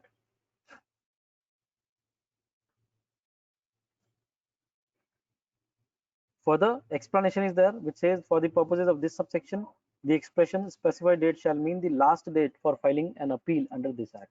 So specified date का मतलब है last date for filing appeal under this act. Subsection 11 friends, it says where an order gives rise to a refund is a subject matter of an appeal or further proceedings, or where any other proceedings under this act is pending and the commissioner is of the opinion that the grant of such refund is likely to adversely affect the revenue in said appeal or other proceedings on account of malfeasance or fraud committed, he may, after giving the taxable person an opportunity of being heard, withhold the refund till such time as he may determine. जहां पे भी कोई भी further proceedings किसी refund से related matter में है वहां और कमिश्नर को लगता है कि ये प्रेजुडिस, ये इफेक्ट कर सकता है, it can be effecting the revenue adversely, then in that case कि कमिश्नर के हिसाब से कोई फ्रॉड है, तो उस केस में वो एक अपॉर्चुनिटी दे सकता है टैक्स पेयर को और उसके बाद वो विदहोल्ड कर सकता है रिफंड को। Subsection 12 which is where a refund is withhold under subsection 11, जब विदहोल्ड होगा 11 में तो क्या करेंगे? Taxable person shall, again it says notwithstanding anything contained in section 56 interest, notwithstanding anything contained in section 56 be entitled to interest at such rate not exceeding 6% as may be notified on the recommendation of the council. अगर आपका payment withhold कर दिया section 11 के हिसाब से तो जब भी वो आपको रिफंड मिलेगा वो 6% इंटरेस्ट के हिसाब से मिलेगा। If as a result of the appeal or further proceedings he becomes entitled to refund. Moving to last set of sections, subsection 13, it says notwithstanding anything to the contrary contained in this section, the entire section it is overriding. It says the amount of advance tax deposited by the casual taxable person on a non-resident taxable person under subsection 2 of section 27. You might be remembering that chapter of registration, section 27 बोलता था 90 दिन का आपको registration मिलेगा, temporary registration मिलेगा, उसका पूरा payment आपको एडवांस में कर देना है। तो ये advance tax deposited shall not be refunded, that advance tax deposited shall not be refunded unless such person has, in respect of the entire period for which the certificate of registration is granted to him and it has remained in force, furnished all the returns required under section 39. सब जब तक वो सारे returns 39 के नहीं भर देगा तब तक आप उसको रिफंड नहीं देंगे जो उसने एडवांस टैक्स डिपॉजिट किया था उसका।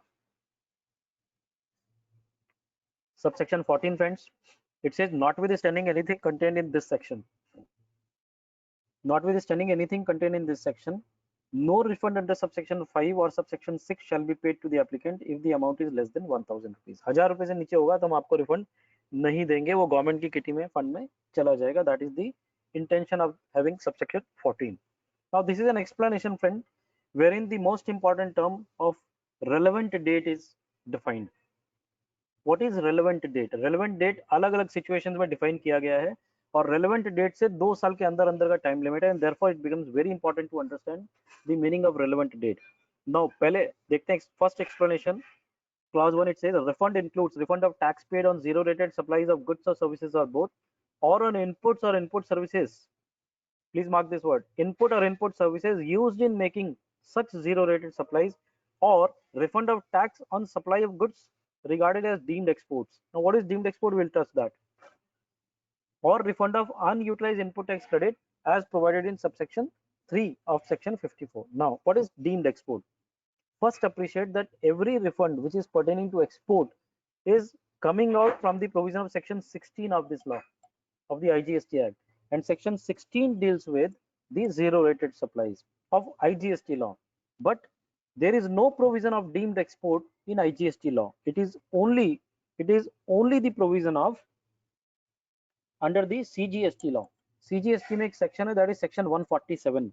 There is a notification which has been issued कि ये 4 situations में ही deemed exports माना जाएगा और डीम्ड एक्सपोर्ट के केस में the person is eligible for refund. I would say the person is eligible for refund, but the refund can be claimed either by supplier or by the recipient. It is not कि केवल supplier ही refund मांगेगा, supplier या recipient दोनों में से कोई भी deemed export का refund ले सकता है. While discussing the provisions of rules, we'll be discussing this at length. Now let me move ahead. Relevant date. Relevant date means in the case of goods exported out of India, where the refund of tax paid is available in respect of goods themselves, or as the case may be, the inputs or input services used in such goods. Then, if the goods are exported by sea or air, the date on which the ship or the aircraft in which such goods are loaded leaves India. जिस दिन वो जाती है वो relevant date.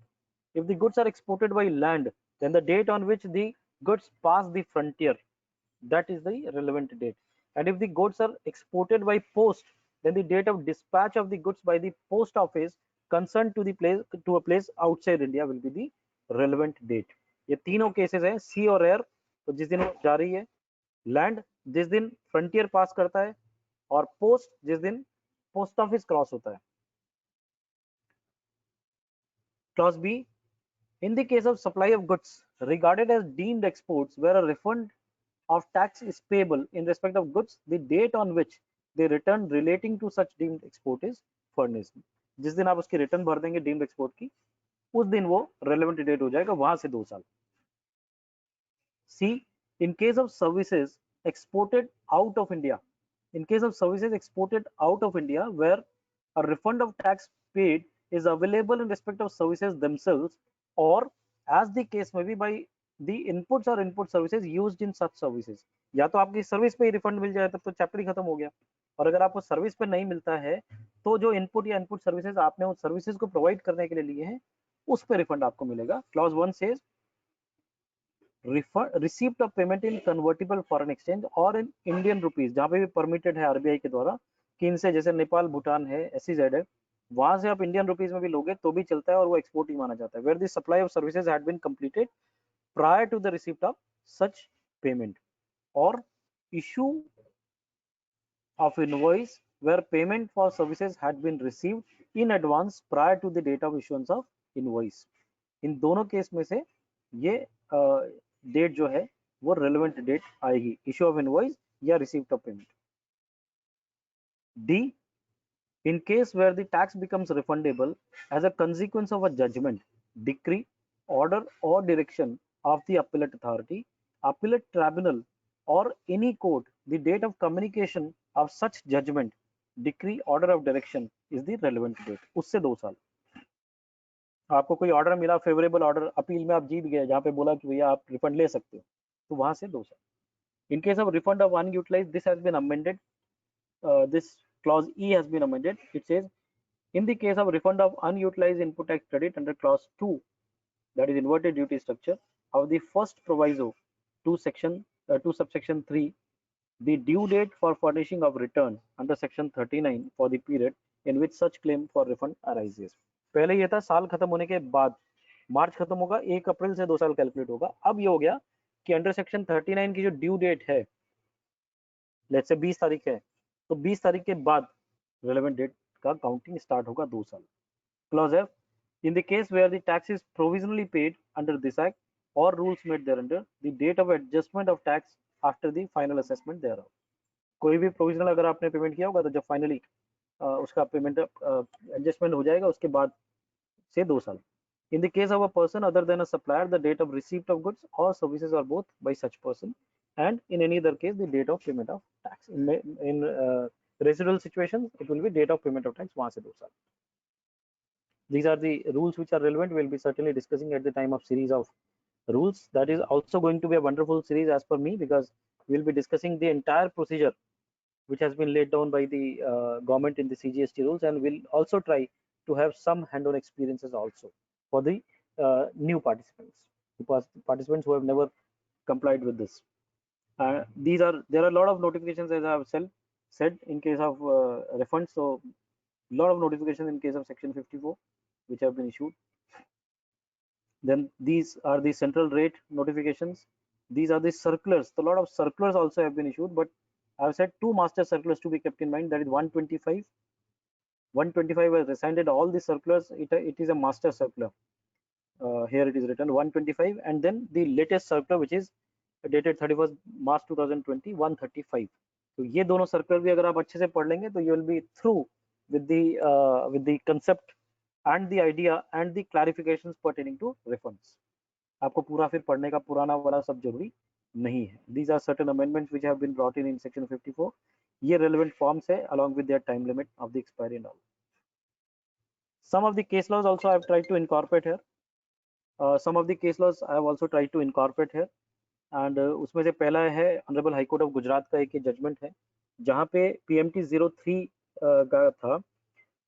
जो petitioner है उसने ही was expecting the honourable court to issue a direction to the GST of authorities to pass order in PMT 03 in terms of provision of rule 86(4) for the recrediting. जब आपका refund reject हो जाता है, पहले जब आप रिफंड क्लेम करते हैं तो आप जो भी क्लेम करते हैं तो उतना अमाउंट डेबिट हो जाता है, और बाद में जब आप उसका रिफंड क्लेम करते हैं, सॉरी वो जब अब रिजेक्ट हो जाता है तो वापस से रिक्रेडिट हो जाता है. तो रिक्रेडिट इनके अकाउंट में नहीं हुआ था, उसके लिए ये पिटिशन फाइल हुई थी एंड फाइनली जो है ये पिटिशन थ्रू हो गई and it was decided in favour of the petitioner. The petition number is 10854 of 2019. 10854 of 2019. Another is Sales Tax Bar Association versus Union of India. It is in Delhi, Honorable Delhi High Court, 10284. 10284 of 2018. I will not devote much time on this because इसमें जो various refund के जो processes थे उनको challenge किया गया था because वो स्मूथ नहीं था. तो अकॉर्डिंगली जो गवर्नमेंट ने बोला, गवर्नमेंट को कोर्ट ने बोला कि आपकी जो भी मीटिंग्स रहती है वो मीटिंग्स में आप इन सारे जो भी आपने कमिटमेंट्स किए हैं मीटिंग्स में, GST काउंसिल मीटिंग्स में, वो सारे कमिटमेंट्स को आप कैसे पूरा करेंगे वो आप देखिए and accordingly conclude this. So this is the crux of this particular judgment. Again honourable high court of Kerala में यहाँ पे भी यही था कि जो रिफंड का एप्लीकेशन था इनपुट टैक्स क्रेडिट का, वो ऑनलाइन पोर्टल पे नहीं फाइल हो रहा था, तो या तो उसको ऑनलाइन पोर्टल पे आप लो या आप मैनुअली उसको दो फॉर जुलाई अगस्त सितंबर, ये था. तो again it is said by the court कि 125 से सर्कुलर नंबर 125 में the entire procedure is laid down, follow that procedure and accordingly you can get the refund. So I'm skipping this. Again, this is 89.5. It was the retrospective effect is challenged. I have already said. इसमें मेरे भी काफी cases हैं. Again high court of double high court of Gujarat, ये सारे clubbed matters हैं सारे. Suchitra is my matter, star rays of Bombay now. This is a matter wherein the petitioner is seeking direction in respect of refund of IGST which is paid in respect of goods which have been exported.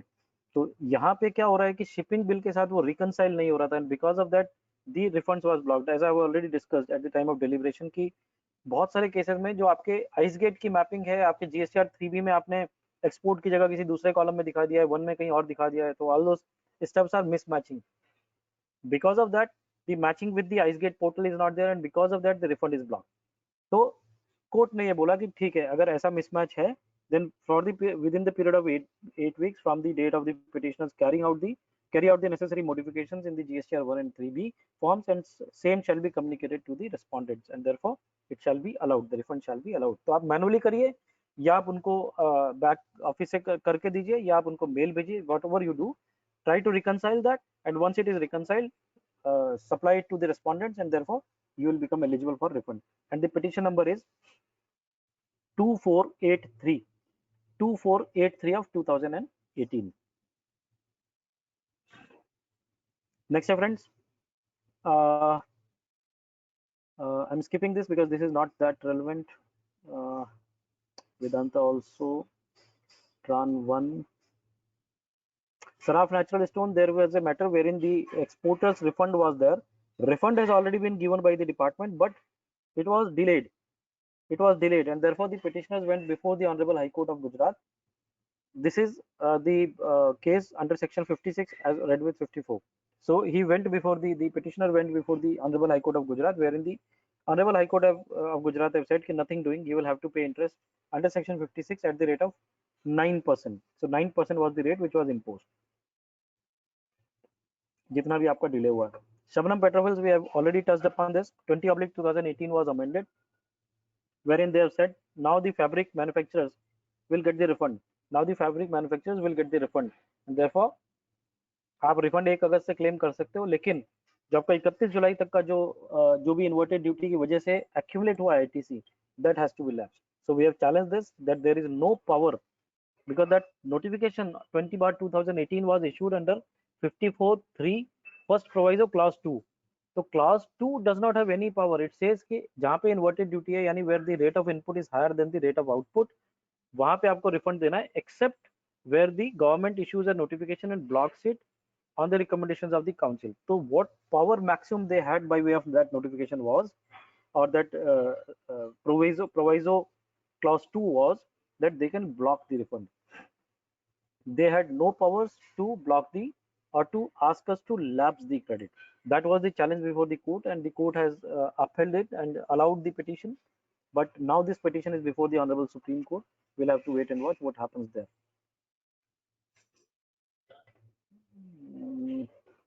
This again is related to the refunds of delayed refunds जो आपने किसी भी reason से आपका match नहीं हो रहा है या कोई भी रीजन से, तो everything has been allotted and allowed by the different high courts, wherein they have said कि आप 4 वीक में, 6 वीक में, 8 वीक में आप ये करके दीजिए.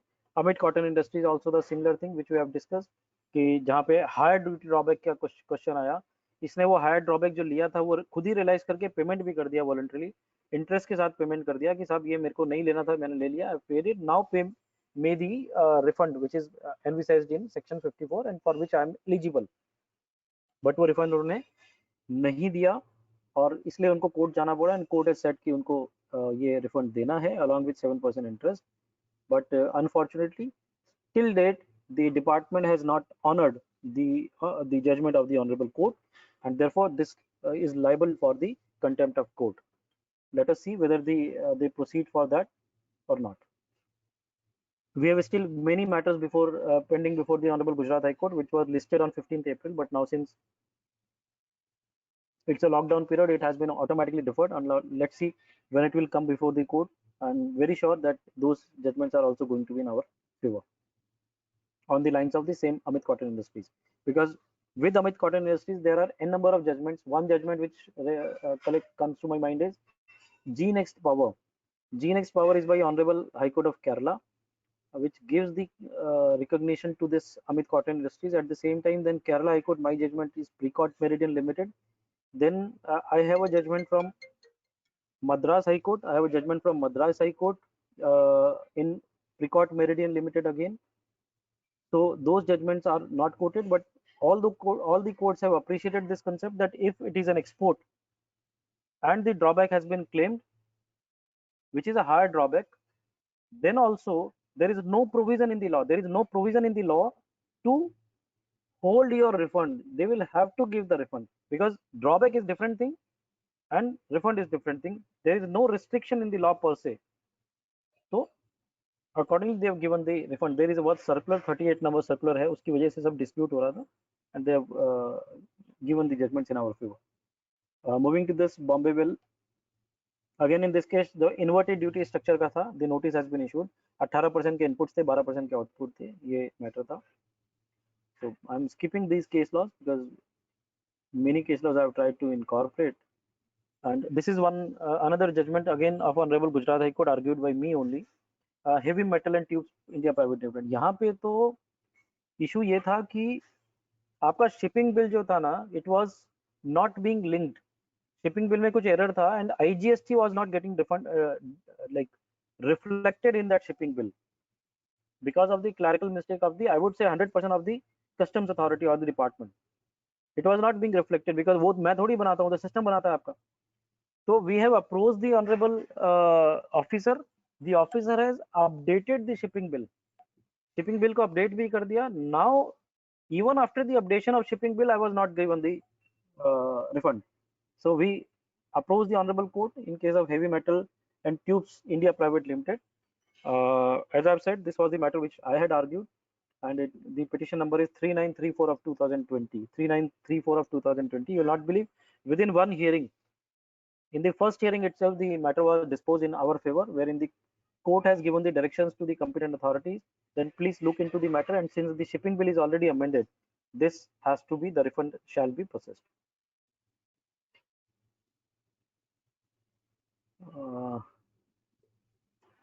There are other cases also which, because of the paucity of time, I will not be able to cover.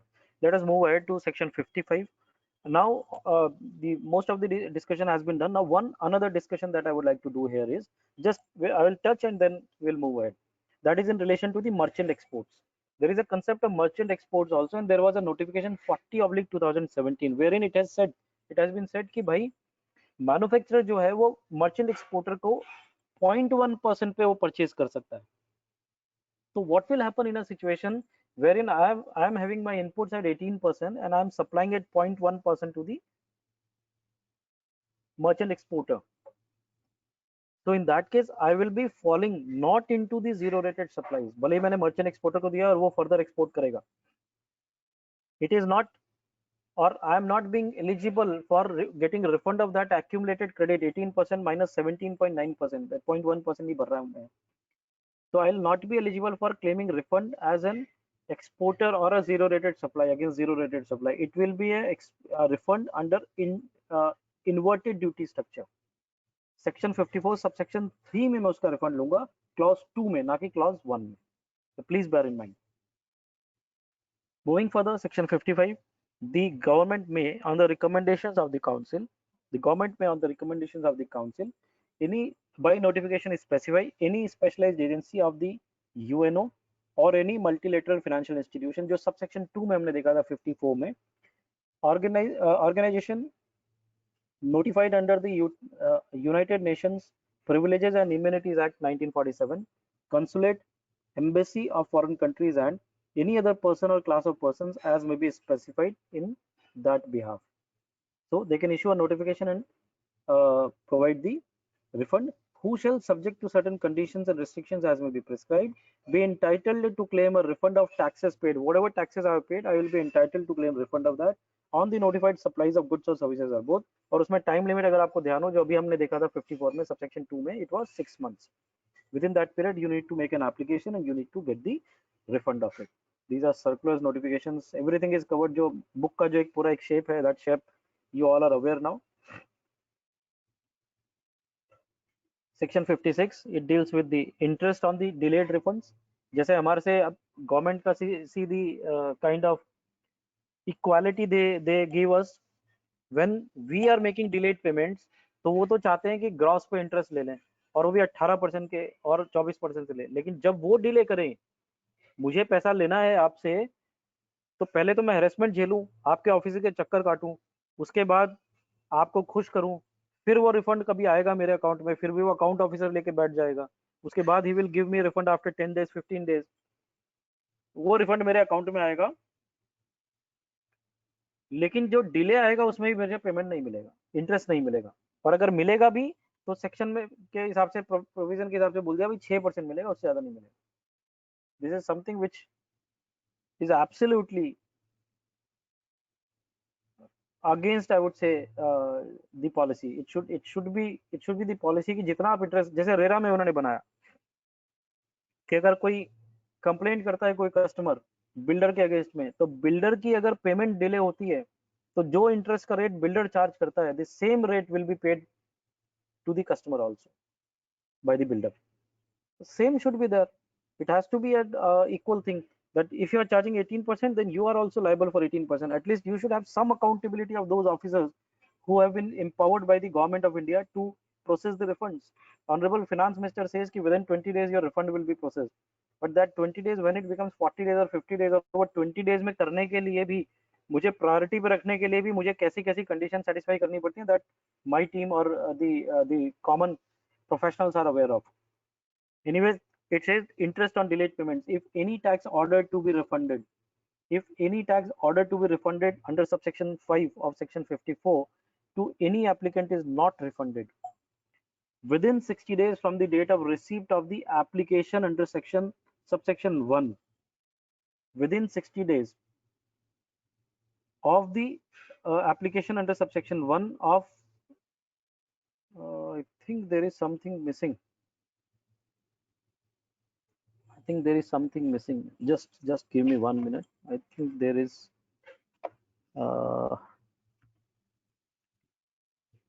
just 1 minute. Let me see in the book. I'm reading yes from. Sir, बीच की एक line उड़ गई है. No worries. I'm just reading from the book. If any tax ordered to be refunded under subsection 5 of section 54 to any applicant is not refunded within 60 days from the date. Now this is important, from the date of receipt of application under subsection 1 of that section, interest at such rate not exceeding 6%.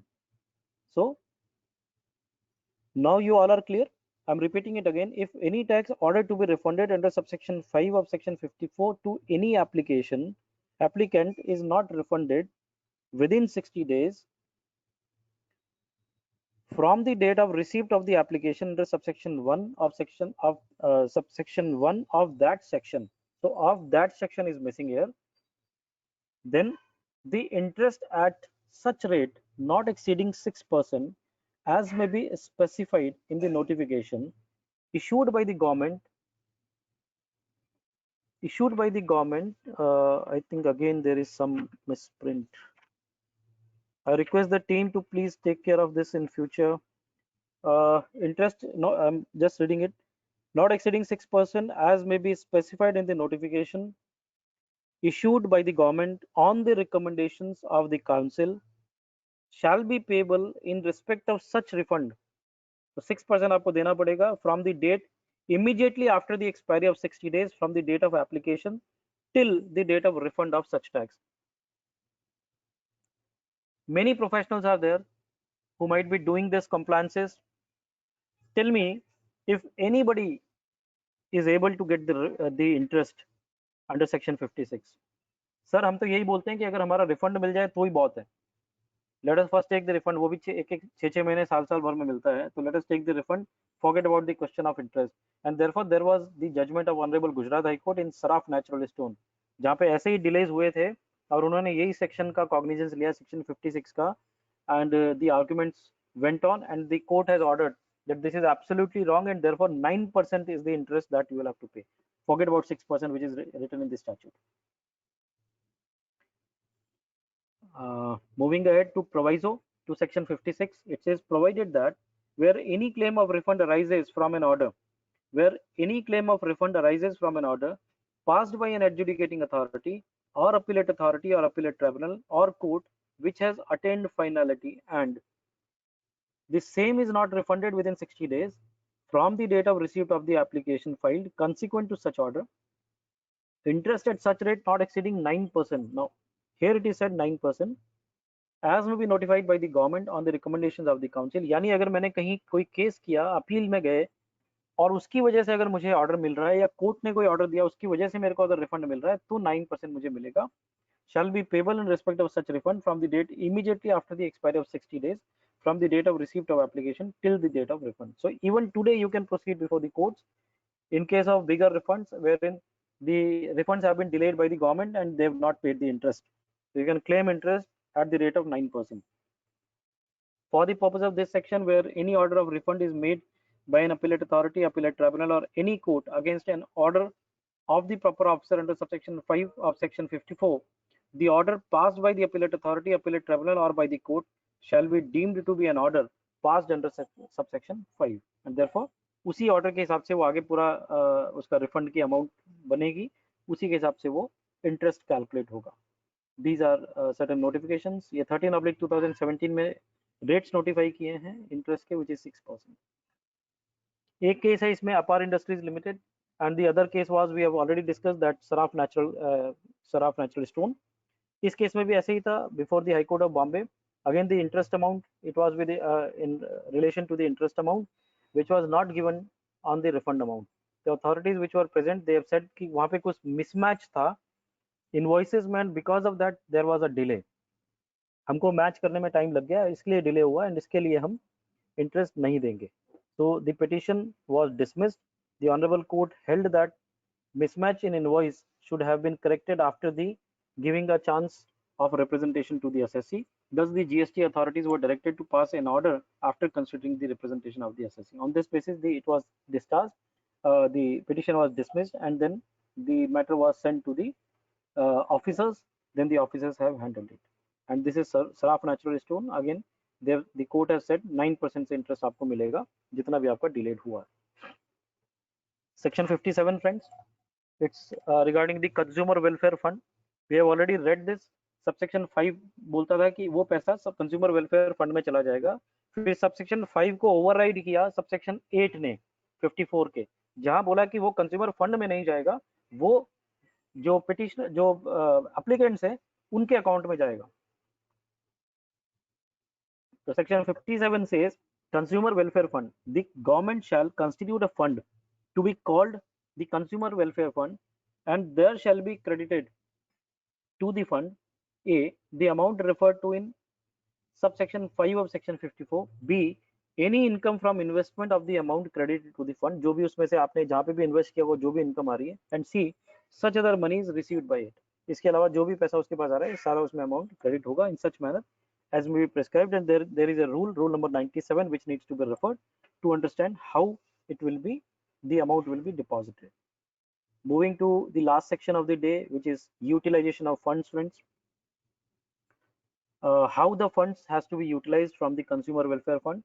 All the sums credited to the fund shall be utilized by the government for the welfare of the consumers in such manner as may be prescribed. It has to be used for the welfare of the consumers in the manner as may be prescribed. Subsection 2 says the government or authority specified by it shall maintain proper and separate account and other relevant records in relation to the funds.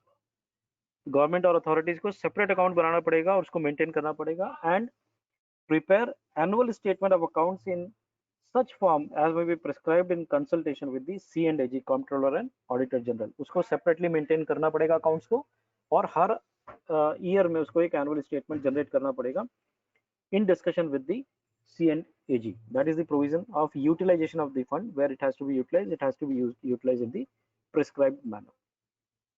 So friends, this was all about the discussion pertaining to refunds, chapter number 11 of the CGST Act. And now friends, I would like to just share with you one last thing, that refund is a privilege, I would say, which is given to the taxpayers. The question arises, if a person is exporting goods, please be with me and try to understand the issue which I am trying to raise. If the person is exporting goods and he is into the business wherein he is exporting also, and at the same time he is supplying in the local market also, that is domestically also he is supplying goods, and those goods are exempted, tariff के अंदर those goods are exempted, whether he will be eligible for refund of zero rated supplies. मान लेते हैं मेरा 1 करोड़ का supplies है, 1 करोड़ में 50 lakhs की जो सप्लाईज है वो मैं इंडिया में बेच रहा हूँ, 50 lakhs का मेरा एक्सपोर्ट है और गुड्स एग्जेम्प्टेड है, क्या मुझे एक्यूमुलेटेड क्रेडिट का रिफंड मिलेगा in case of exports, zero rated supplies? To my mind, the answer is yes. Please keep this in mind. ये एक इंपॉर्टेंट चीज है जहाँ पे लोगों को ये क्लैरिटी नहीं होती कि अगर आप एग्जेम्प्टेड गुड्स में डील कर रहे हो तो दे बिलीव कि एग्जेम्प्टेड है तो आपको रिफंड के लिए आप एलिजिबल नहीं हो. Yes, you are not eligible for refund in case you are selling the goods in the local market, but in case you are exporting the goods, then since it falls into the definition of zero rated supplies, the refund of all the accumulated input tax credits which are pertaining to input and input services will be eligible for refund. So this is something which I wanted to share. And friends, tomorrow we'll be moving ahead to next chapter, which will be dealing with assessment. So we have done with all the provision related or the compliance related chapters, and now from tomorrow we'll be entering into the assessment and the other chapters which are search, seizure, the demand and recovery, appellate procedures, and all those things. So I'll be requesting each one of you to be available tomorrow for the purpose of queries, and I expect and I hope कि आप लोगों ने सब अपनी queries भेज दी होंगी, and we'll have ample queries tomorrow to discuss and deliberate upon. And tomorrow we'll be announcing the next series that is on case laws, and at the same time we'll also announce the timings from Monday onwards. So with this, friends, today we are able to complete 10 minutes before. So I'm thankful to each one of you for the patience hearing, and stay at home, stay healthy, take care, don't take any risk, and keep on studying. Thank you, friends. Thank you very much.